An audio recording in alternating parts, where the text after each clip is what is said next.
Hey guys, and welcome to another episode of my Trove Let's Play series. Today, we are going to be taking a look at Panatea, the Partifier. So, I have had this dragon for a while now. It was well before I left the game. I think I got it actually the first week it came out. I paid like 1.2 mil for the egg, so whenever that was. It was probably the first week or the second week. But, yeah, I have had this dragon for a while now. And I was recently going back and taking a look at my Trove Let's Play playlist on my YouTube channel. And I was trying to take a look at, what have I missed? Have I missed any Clash Gems, Dragons, level 30s, and in terms of Clash Gems, I got them all. Level 30s, I have a few to make, but when it came to Dragons, the only dragon that I actually missed was Panatea, and Celine, but I recently made a video on Celine, I think like last week. So yeah, I actually missed Panatea, which is weird because I made a video on both the dragons that came out with Panatea, but just not Panatea. So I don't know, maybe it was when I was in the process of quitting, I can't remember that far back, but now we're taking a look at it, and I'm kind of sad that I never took a look at Panatea, because I learned it and I just never wrote it. And it's a sexy looking dragon. It's very chunky. It might be the chunkiest dragon, and I like that because that's beefy.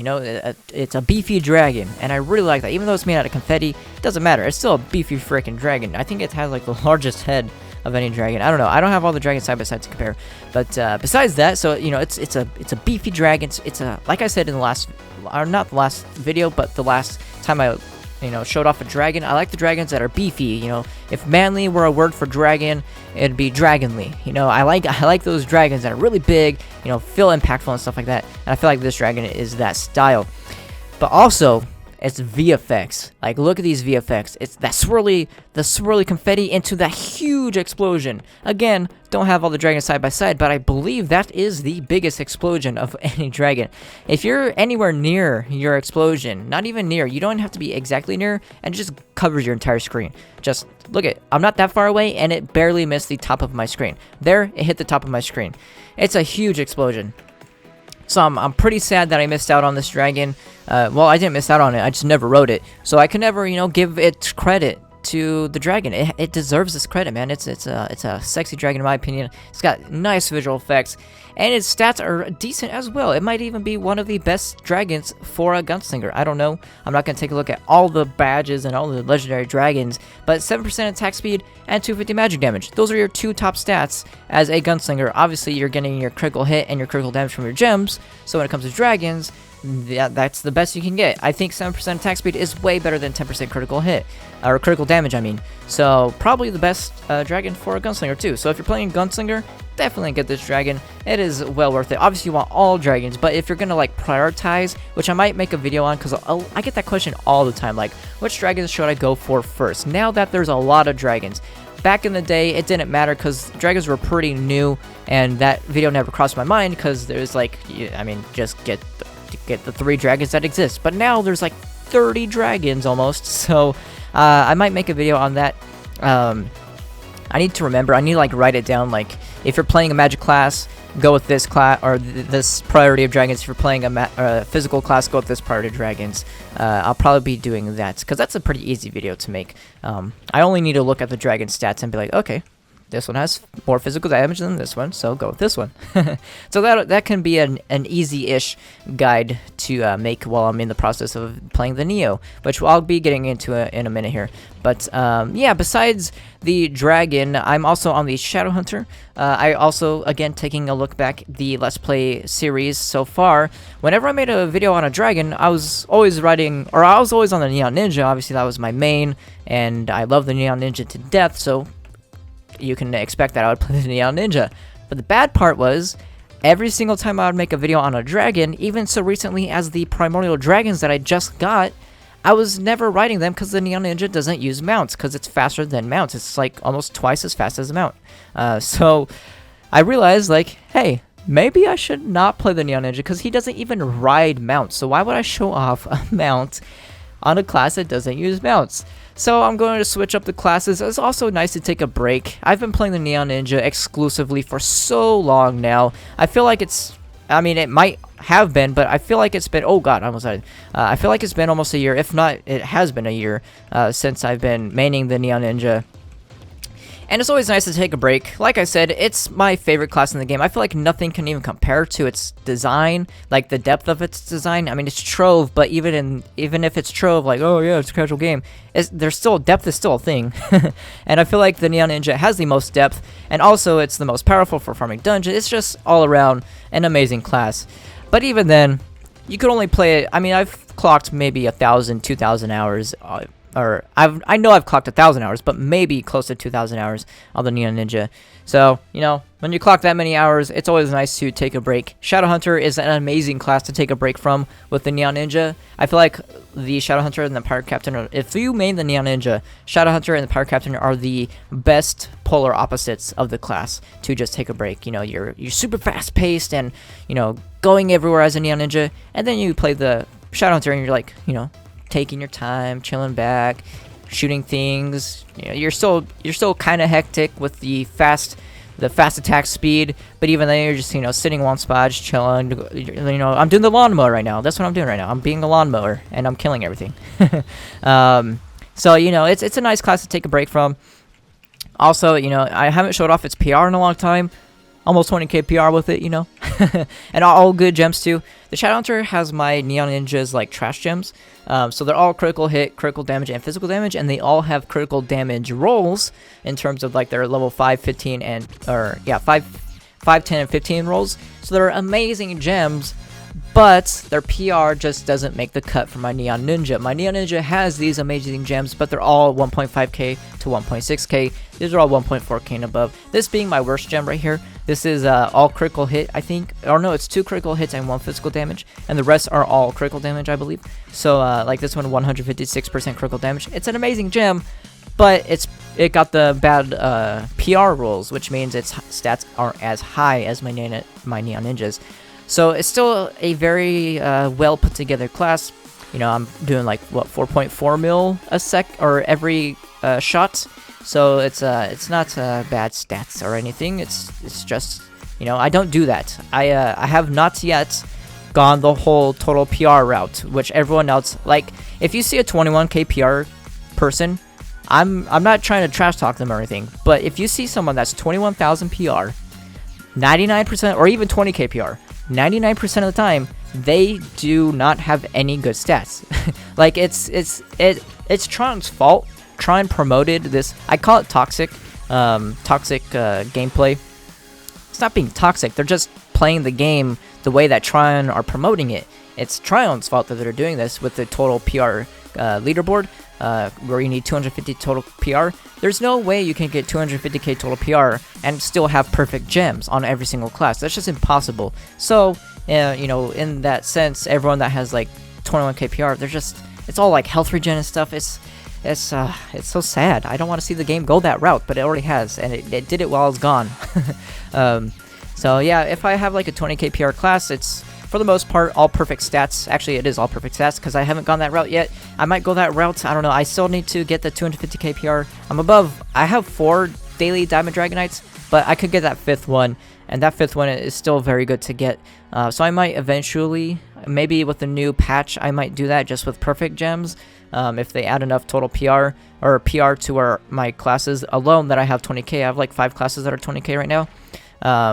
If they add in the next big patch where those classes will all have like 30k to 35k, then I might just get it and still have, you know, all my classes I can confidently say, like, you know, I have 20k PR and they're still, you know, I'm not jipping the system.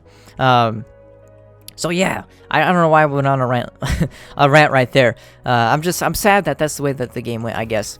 But yeah, let's get into Neo. I feel like I've talked enough about the classes. I'm going to be switching up the classes every single video, so you guys can see all my classes that I have like 20k PR on and stuff like that. And you know, it also varies up the gameplay. You know, it's nice watching a Neon Ninja blow through everything, but when you watch that for a whole year straight, it's kind of nice, not only for myself to take a break from that style of gameplay, or the hecticness of that gameplay, but also for you guys to visually watch something different. Because, you know, if I make 100 videos on a Neon Ninja, you might not like the Neon Ninja anymore. Or at least not like watching the Neon Ninja anymore. So, yeah, I'll be definitely switching up the classes every single time I make a dragon video. I only have like 5 classes like around 20k PR though, so I'm going to be switching up between those 5. But it just won't be a Neo Ninja. But also, let's get into Neo really quick before the video ends. Oh god, I almost fell because of that. The boss ability. But anyways, into Neo. So I made the Fate Trickster video around like 4 or 5 days ago. I can't remember. So now I have actually played Neo the past couple days, and it's a very fun game. The reason why I want to mention it is because I forgot to even say in the last video that I'm actually streaming the entire thing. So if you want to watch me play Neo live and not actually wait for the Let's Play series on YouTube, you can actually just watch me play it live on my Twitch channel, which you can find in the description below, or you can just, look up Underrated54 and it'll probably be one of the top links on Google. It's just twitch.tv/Underrated54.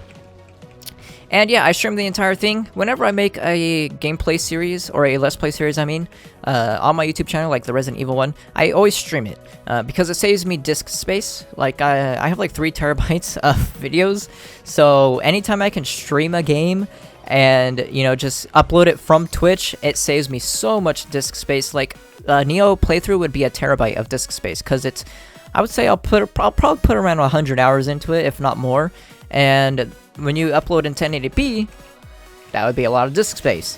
So instead, I can stream it at 720p and just upload it from Twitch servers, and I save all disk space. It doesn't take anything to, stream it and upload it from Twitch, because you don't have the file locally on your computer. So yeah, I'm streaming it. If you want to check it out, you can check it out there. Just a quick review, because I don't want to go too long. I don't want to make another 20-minute Let's Play video. It's an amazing game. It's probably one of the best games to come out in recent times, besides like a Dark Souls or something like that. But it's for being out for 15, or for being in development for like 15 years though, it's definitely like, it does not compare to Dark Souls at all. And I don't mean the gameplay. I already explained in the last video, the gameplay is not Dark Souls at all. The mechanics are Dark Souls. Like, it has the whole soul system, it has a bonfire system, it has stuff like that. It has the level up system. It has skills which are further in depth than Dark Souls. Dark Souls leaves it at, just leveling up and getting stats. It has all the same stats as Dark Souls. It has dexterity, strength, all that stuff. They just name them differently. But, understanding that it's not like Dark Souls, I'm still comparing it to Dark Souls in terms of like the polish, the music, the atmosphere, the fluidity of the gameplay. Dark Souls 1 was kind of clunky because they bound running and jumping on the same bind, which is the worst idea ever. But when it comes to like Dark Souls 3, it got really, really fluid. The gameplay is amazing. The boss design of Dark Souls 3 and Dark Souls and just all the Dark Souls is amazing. Nothing can compare. And, Neo sadly falls in that same boat. It's a very good game. It just doesn't compare to Dark Souls. So definitely, if you're going in there with high expectations, because I did, don't expect Dark Souls in terms of like the music, the boss design, the atmosphere, the overall polish of the game. Doesn't compare to Dark Souls, but the gameplay is still amazing. Still very fun. I like the whole combo system. I like the finishing blow or final blow system. It's pretty good. I think I've clocked in around 20 hours now. I played for the past 3 days, and I think I'm about 20 hours in, so I don't know how much left I have. Like I said, I will most likely be doing New Game Plus and stuff, and I'm also 100%ing it, so it's probably going to be around a 100-hour playthrough. So I probably still have about a week left to play it, even though I played it for the past couple days. Probably another week, I don't know. And also I'll probably do other runs, like, I do Dark Souls challenge runs, and I also speedrun Dark Souls, so I'll probably do some of that stuff. But yeah, so definitely if you want to check it out, follow my Twitch. It's in the description, or you can just Google Underrated54, just Google me. You can find all my links there, or you can just, go down a little bit, use your mouse, scroll down a little bit, click that description, say show more. You'll find all the links there. They're right at the top, right underneath. Click here to subscribe. So yeah, definitely check that out. If you can just wait for it to come up on YouTube as well. So yeah, definitely let's just do this dungeon really quick to end it off. Alright, so let's bam, done. Okay, wait, we need to kill the 3-star boss real quick, so let's go do that. I haven't used my ultimate this entire thing, so let's use my ultimate. I don't think I could one-shot a U9 boss, a 3-star U9 boss, I mean. Let's see. Oh, okay. Apparently I can. Like, oh god, my Shadowhunter ultimate does less than my Neon Ninja's right click. How's that even possible? What? Like, literally, how's that possible? I don't know. I know I have less stats, but it still does twice as much. Like, look at my stats. 1.2k critical damage is not bad. 132k, 133k physical damage is not bad. That's the same exact physical damage as my Neon Ninja. I don't know. Critical hit is 100%, but I mean, it's 93%. That's good enough. Why is that not 100%? I thought it was. I don't know. Maybe oh yeah, I took critical hit off something. Maybe on my weapon. I don't know. I'm just trying to figure out how that was only 84 million damage, because that's 25 times damage. I don't know. Maybe it lagged. I don't know. I mean, whenever something doesn't work, just blame lag. There we go. But yeah, back to Panatea. Panatea is an amazing dragon. Definitely one of my favorite VFX, maybe. I don't know. I say that about every dragon now, right?